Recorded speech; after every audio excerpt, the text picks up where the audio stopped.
आज जेवणात बनलं होतं आमच्या घरातलं खूप खास कम्फर्ट फूड, अळूचं फतफतं. खरं सांगायचं तर काही पदार्थ असे असतात ना, जे फक्त रेसिपी नसतात, त्यांच्याशी आठवणी जोडलेल्या असतात, घराची चव जोडलेली असते आणि सगळ्यात महत्त्वाचं म्हणजे माणसं जोडलेली असतात. ही अळूची फतफतं आमच्यासाठी अगदी तसंच आहे. आता नाव ऐकल्यावर काही लोकांना असं वाटेल, आळूची भाजी म्हणजे तीच ना, घशाला खवखव देणारी. पण योग्य पद्धतीने केली ना, तर ही भाजी इतकी अप्रतिम लागते, की एकदा खाल्ली की परत-परत खावीशी वाटते. आणि मला खरंच नेहमी असं वाटतं, आपल्या भारतीय स्वयंपाकातील खरी जादू ही अशा साध्या पदार्थांमध्येच आहे. कारण बघा ना, एका साध्या पालेभाजीसोबत किती गोष्टी जातात.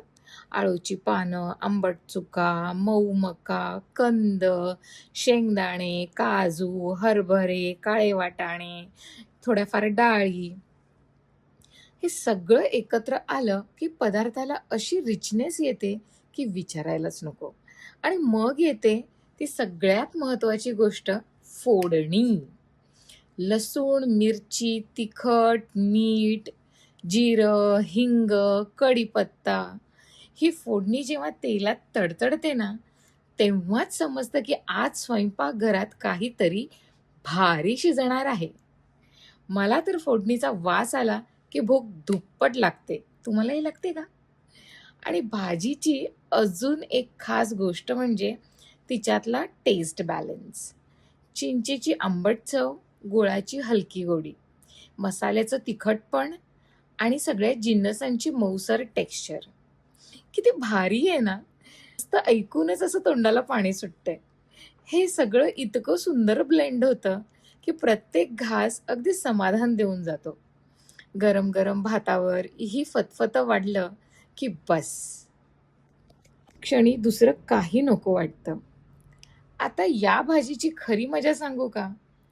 आमच्याकडे की नाही त्याच्यासाठी शर्यत लागते. म्हणजे काय माहिती आहे का? हे आळूचे मक्याचे तुकडे. आमच्या दोघा नवरा-बायकोमध्ये त्यासाठी अक्षरशः कॉम्पिटिशन असते. भाजी वाढल्यापासून दोघांचं लक्ष तुझ्या वाटीत किती मके आले याकडेच असतं.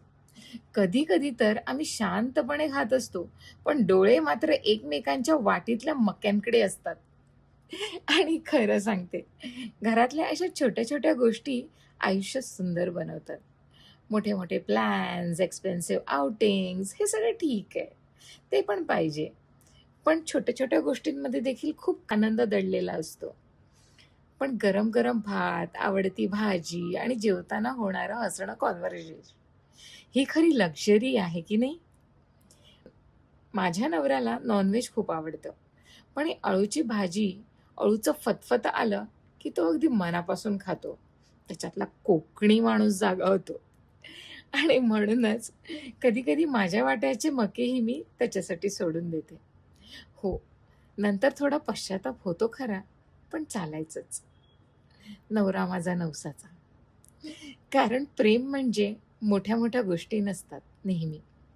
कधी-कधी आपल्या आवडीचा शेवटचा मक्याचा तुकडा त्याच्यासाठी सोडणंही प्रेमच असतं की नाही? आणि मला वाटतं, जेवण फक्त पोट भरत नाही, ते घरात माणसं जोडतं, आठवणी तयार करतं आणि साध्या दिवसांनाही स्पेशल बनवतं. आजची ही अळूचं फतफतं म्हणजे आमच्यासाठी अगदी तसाच एक छोटासा आनंद होता. तुमच्या घरात पण असा एखादा पदार्थ आहे का, जो बनवला की घरात सगळ्यांची एक्साइटमेंट वाढते?